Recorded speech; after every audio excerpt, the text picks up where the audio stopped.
खुदावंद यीशु मसीह की लाजवाब मोहब्बत में आप सब देखने वालों को एक बार फिर सलाम। मैं खुदा की खादमा पास्टर मलिका एलियोरा आज एक बार फिर आपकी खिदमत में खुदा के कलाम को लेकर हाजिर हूँ। लास्ट वीडियो में हमने मत्ती की इंजील के 5वें बाब की 13वीं आयत पर गौर किया था कि कैसे यीशु मसीह एक ईमानदार को नमक से तशबीह दे रहा है और कैसे एक ईमानदार से एक्सपेक्ट किया जा रहा है कि वो अपने अंदर कैसी खुसूसियात पैदा करे और कैसे वो मसीह की मर्ज़ी के मुताबिक नमक के ज़रिए से उसके साथ तशबीह देते हुए रिलेट करते हुए अपनी ज़िंदगी को इस ज़मीन पर गुजार सकता है। आज हम उसी के हिस्से को आगे बढ़ाते हुए 14वीं आयत कलाम मुक़द्दस में से देखेंगे। कलाम मुक़द्दस में लिखा है मत्ती की इंजील उसका 5वां बाब और उसकी 14वीं आयत, तुम दुनिया के नूर हो, जो शहर पहाड़ पर बसा है वो छुप नहीं सकता और चिराग जलाकर पैमाने के नीचे नहीं बल्कि चिरागदान पर रखते तो उससे घर के सब लोगों को रोशनी पहुंचती है। इसी तरह तुम्हारी रोशनी आदमियों के सामने चमके ताकि वो तुम्हारे नेक कामों को देखकर तुम्हारे बाप की जो आसमान पर है तमजीद करें। हमने लास्ट वीडियो में भी इस हवाले के थोड़े पस मंज़र पर बात की थी कि इससे पहले क्या बात की जा रही थी। आज हम सीखेंगे कि यहाँ पर जो लफ्ज़ है नूर, इसके लिए यूनानी लफ्ज़ इस्तेमाल हुआ है फॉस, जिसका मतलब है कि सोर्स जहाँ से लाइट रोशनी हासिल की जाती है, वो ज़रिया जहाँ से रोशनी हासिल की जाती है, वो क्या हो? तुम।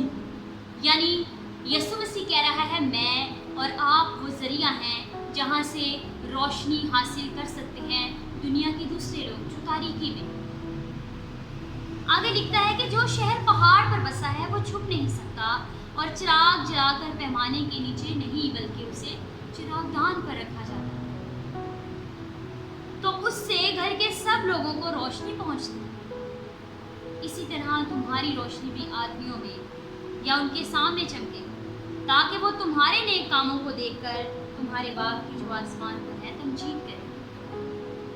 सबसे पहले मैं आपको बताना चाहती हूँ कि वो ज़रिया, वो लाइट, वो सोर्स जिससे रोशनी मिलती है पूरी दुनिया को, तमाम ईमानदारों को, तमाम लोगों को, वो सोर्स, वो लाइट सबसे पहले यीशु मसीह, वो ज़रिया है, वो सोर्स है लाइट हासिल करने का।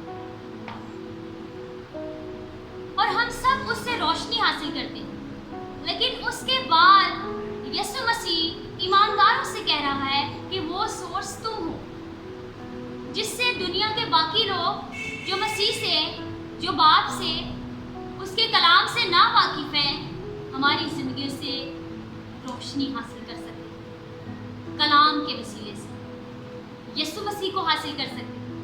असल में ये बात है कि वो सोर्स ही नहीं है बल्कि वो लाइट है और उसी से हम सारे लाइट लेते हैं, रोशनी लेते हैं। तो जब हमें यीशु मसीह नूर कह रहा है तो इसका मतलब कि जब हम यीशु से रोशनी लेते हैं तो लोग हमारे ज़रिए से वो रोशनी यीशु मसीह यानी यीशु मसीह उसे अपनी ज़िंदगियों में लेते हैं। हमें ज़रिया बनाया गया। यीशु मसीह कहता है तुम रोशनी, तुम नूर दुनिया का। मिसाल कितनी खूबसूरत पेश करता है कि चिरागदान को जलाकर चिरागदान पर रखा जाता है। चिराग को जलाकर उसको बेड या पलंग के नीचे नहीं छुपाया जाता बल्कि ऊंचे पे रखते हैं ताकि वो अंदर आने वालों को रोशनी दे सके, राह दिखा सके, ताकि कोई पत्थर से या किसी चीज़ से अटक कर ठोकर खाकर गिर ना जाए, भटक ना जाए अपने रास्ते से। एक छोटी सी एग्जाम्पल है कि बड़े समंदर में एक बड़ा टावर हाउस लगाया जाता है और उसके ऊपर वो बहुत बुलंद होता है और उसके ऊपर बड़ी रोशनी लगाई जाती है और वो रोशनी इतनी बड़ी होती है और इतनी चमकदार होती है कि समुद्र के अंदर दूर दूर तक उसकी रोशनी नजर आती है। और वो इसलिए लगाई जाती है, उसका मकसद ये होता है कि समुद्र के अंदर जो लोग रास्ता भटक जाते हैं रात की तारीकी में, उन्हें पता नहीं चलता कि हमारी डायरेक्शन क्या है, वो अपने रास्ते से भटक जाते हैं तो वो उस टावर हाउस से मदद लेते हैं, वो उसकी रोशनी में रहनुमाई रास्ते का इंतखाब करते हैं और यूं अपनी मंजिल तक पहुंचते हैं। इसी तरह यीशु मसीह ईमानदार को वो लाइट से तशबीह दे रहा है। वो कह रहा है कि रोशनी तुम हो और रोशनी को जलाकर ऊंचे पर रखा जाता है ताकि उसकी रोशनी में यानी ईमानदार की रोशनी में गैर ईमानदार लोग, गैर निजात याफ्ता लोग सीधे राह पर चल सकें। वो तारीकी में इब्लीस के शिकंजों में जकड़े ना रहें, वो उनसे आज़ाद हों, उन पर यीशु मसीह की रोशनी पड़े, लाइट पड़े, उनके बंधन खुले और वो आज़ाद हों और गलत रास्तों से हटकर अच्छे और नेक रास्तों की तरफ चल सकें, रोशनी का इंतखाब कर सकें। फिर क्या कहता है? कलाम कहता है, इसी तरह तुम्हारी रोशनी आदमियों के सामने चमके ताकि वो तुम्हारे नेक कामों को देखकर तुम्हारे बाप की जो आसमान पर है तुम जीत गए। गौर करें इस बात पर कि जब कोई मुसाफिर समुंदर के अंदर भटक जाए और उससे कोई मदद तलब ना हो और वो परेशान हो, वो रास्ता भूल जाए, उस वक्त उसकी क्या नीड है? उसे चाहिए कि कोई रोशनी हो जो उसे रास्ता दिखाए। इसी तरह एक गैर ईमानदार, गैर निजात याफ्ता शख्स की जिंदगी में है। जब वो तारीकी में चला जाता है तो उसे रोशनी की जरूरत होती है। उसे इस बात की जरूरत है कि कोई आए और उसे राह दिखाए, और वो राह, वो रोशनी मैं और आप हैं। अगर आज हमारे इर्द गिर्द हमारे कोई ऐसा बहन भाई है, हमारी कलीसिया के अंदर, खास तौर पर सबसे पहले हमारे खानदान के अंदर, अगर कोई ऐसा शख्स है, ऐसी बहन है, ऐसा भाई है जो तारीकी में है और इसे रोशनी की जरूरत है, तो ये कलाम आपके लिए है कि आप रोशनी हैं। आपको यीशु मसीह ने कहा है कि तुम दुनिया का नूर हो। आप उसे बचाएं, उसे यीशु मसीह के बारे में बताएं कि वो हमेशा की जिंदगी है, वो राह दिखाता है, उसके पीछे चलो, तारीकी चल जाती रहेगी क्योंकि वो नूर है, वो लाइट है।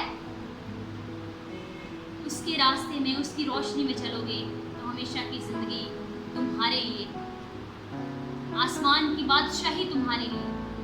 बतौर ईमानदार आज हमारी ये जिम्मेदारी, यीशु मसीह हमसे क्या तवक्को कर रहा है कि नूर होते हुए हमें नूर जैसे काम भी करने। यीशु मसीह की रोशनी दुनिया में चमकी और आज तक चमक रही, और जब तक ये दुनिया कायम रहेगी चमकती रहेगी। लोग जब यीशु मसीह पर ईमान लाएंगे वो निजात पाते जाएंगे, वो तारीकी से बाहर आते जाएंगे और इस तरह खुदा की बादशाही का काम पूरा होगा, लोग निजात की तरफ जाएंगे। आज मेरा और आपका काम है कि हम खोए हुओं को ढूंढें, उन्हें यीशु मसीह के पास लाएं, उन्हें रास्ता दिखाएं, उनके लिए मदद का बायस बने, ताकि खुदावंद ने जो हमें समझा या जो वो चाहता है कि हम बनकर काम करें, खुदावंद भी उससे खुश हो। खुदावंद आज के कलाम के वसीले से हमें बरकत दे। आमीन।